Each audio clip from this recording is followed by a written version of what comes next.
As I've said before, great, wonderfully fantastic things well, they've been possible for quite some time now. Um, the first such was refrigeration. Refrigeration could be done. At first, there's refrigeration in cold places. Well, first there was ice coming from cold places. It was really done just for the Olympic events, which were held in, I believe, Greece or someplace, wherever the big Coliseum is. They had Olympic events there. No gladiator fighting, although that might have been something. If two fools wanted to go hurt each other, then, and I believe it was to the broken leg or whatever. I'm not exactly sure.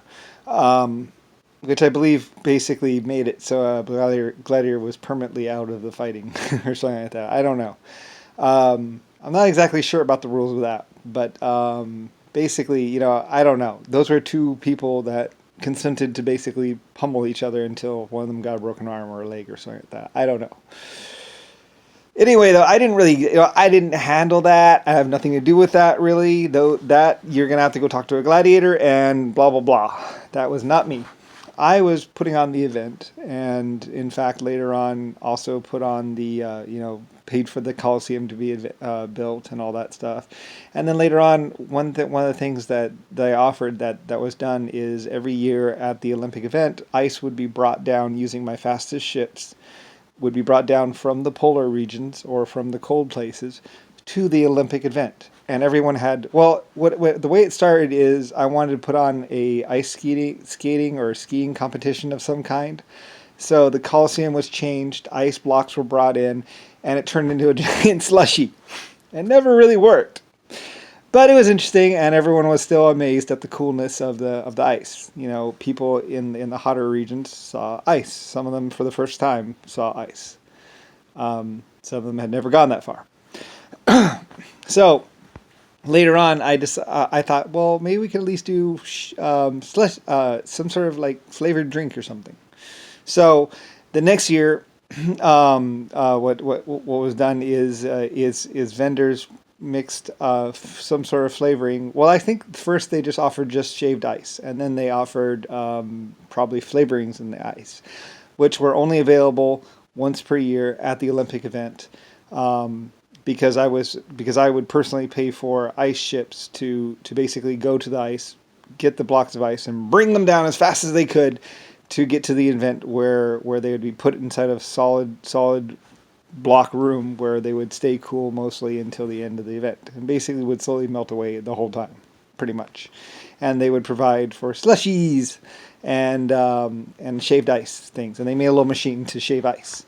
And they were hugely popular, and everybody wanted one, and it was great. And I made profits, and stuff.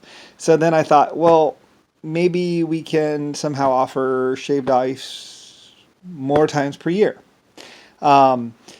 which meant that there had to be a refrigeration machine made, which like a pool made where they could freeze and grab, ice more often.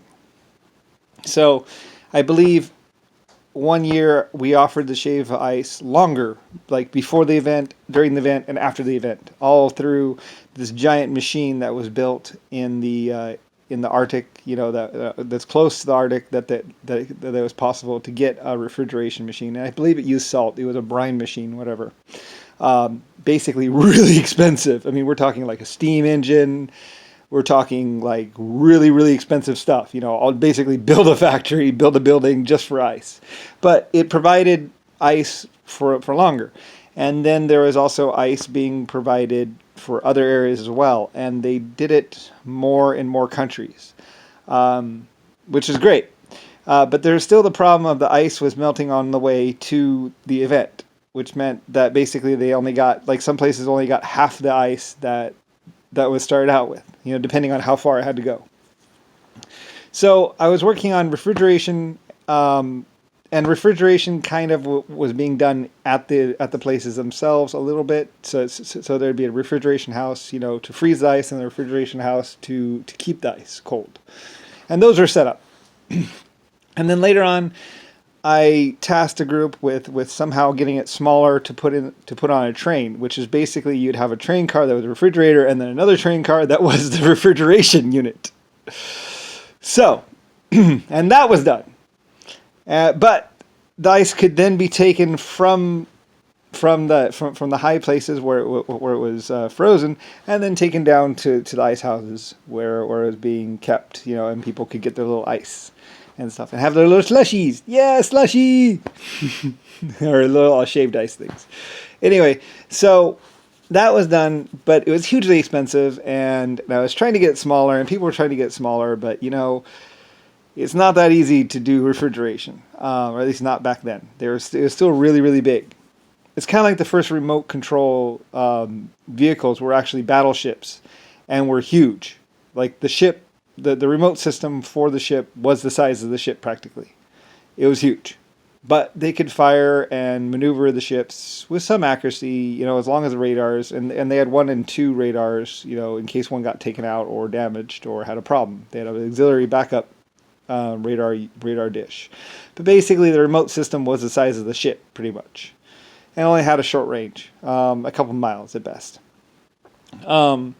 But they could maneuver and fire the cannons, on the battleship and basically do war, or fake war. Basically, it's remote. It was the first remote vehicles.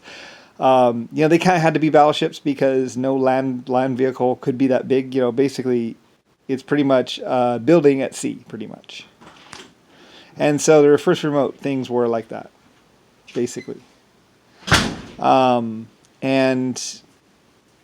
pretty much that's the way humanity learned to do remotes, And then much, much, much later, we were able to make remote systems the size of aircraft, or fit into aircraft. So anyway, though, that's kind of like how it all went for me and my money and everything else. And it was a very, very long and slow thing.